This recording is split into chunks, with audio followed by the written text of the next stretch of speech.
This is One on One.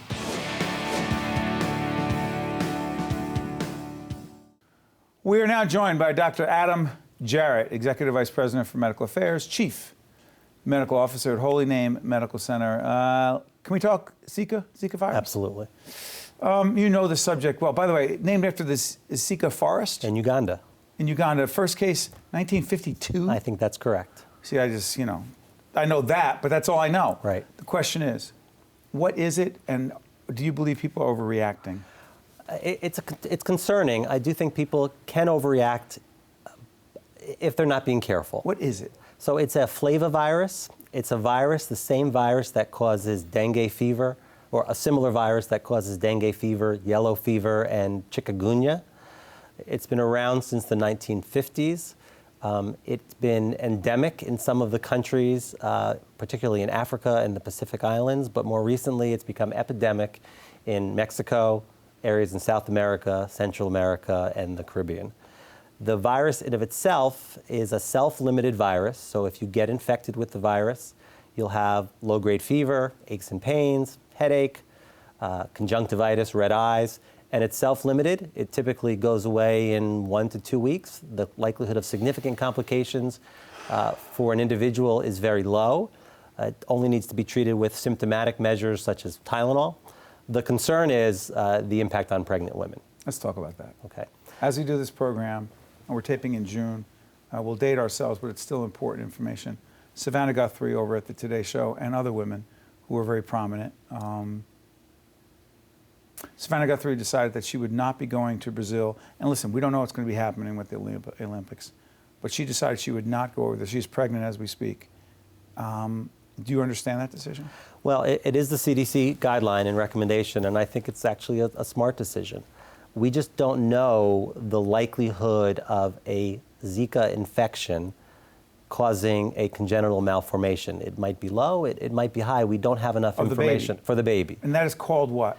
The congenital malformation is called microcephaly, which is a small head and a small brain, and it's a very significant congenital malformation. These kids are not going to be normal, healthy kids. They're going to have significant congenital problems and maybe even die at a very young age, depending on the severity of the malformation. Although we have so many women who are terrific women who run this company, our production company, our producers, some of whom recently had children, some are planning to have children, who are asking the question, what are the odds that a pregnant woman, what are the odds that she could be exposed? So and then if she is, I mean... If you don't travel to an area where the disease is endemic or epidemic, the odds are almost zero. The likelihood of getting... So you're in New Jersey, New York, Connecticut, Pennsylvania... There's not been a single case in the United States of Zika that is not tied back to someone who traveled to one of the epidemic areas.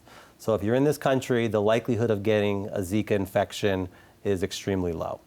If you are traveling outside the country to those epidemic areas, there is concern. And I think the CDC has appropriately recommended, especially until we have more information, that pregnant women and women who are considering getting pregnant don't travel to those areas until we understand this better. Doctor, if someone goes on the CDC website, put it up, Jen Eichland, our producer. Put it up. What would they find? The CDC website is actually very, very good. There's some basic information about Zika, some of the things we've talked about. There's information about how to prevent Zika. That's very important. If you're going to travel, it's important to use the preventative measures. Insect repellents, DEET is probably the best one. Appropriate clothing. What's it?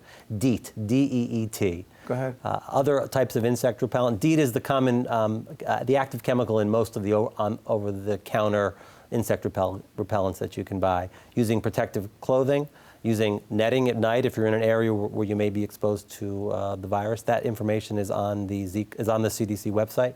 Also on the CDC website is countries where Zika is epidemic. So you can easily go to the website and see if the area where you're traveling is concerning. Is that evolving? It is evolving. I looked at it this morning in preparation for today, and I think it's up to over 40 countries. 40 countries. That have been impacted. So in preparation for the show, I also came across the information that, I don't know why I didn't realize this, but there is no vaccine. That is correct. They are working on the vaccine. Some of the things that Holy Name is doing potentially could help with that someday, although we're in the very early stages.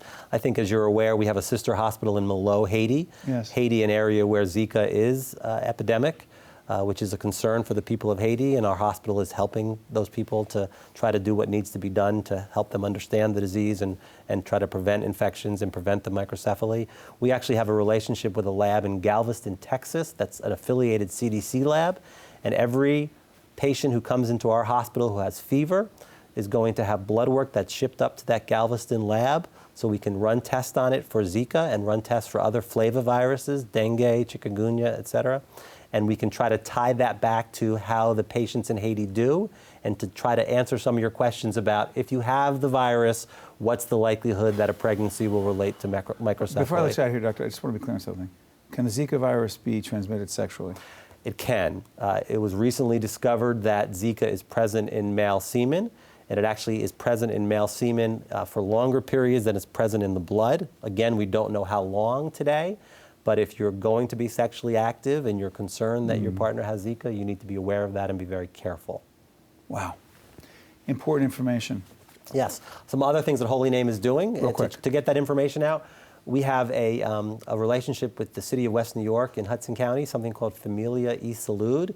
We are partnered with the health department in West New York, and we are doing events with them to help improve the population's health in West New York. The first event includes an event in June, later in June, to educate the people in West New York about what they need to do with Zika. It's particularly important in West New York. It's a largely Hispanic population, and we're doing that in partnership with the U.S. Department of Health and Human Services and Department of Health in West New York.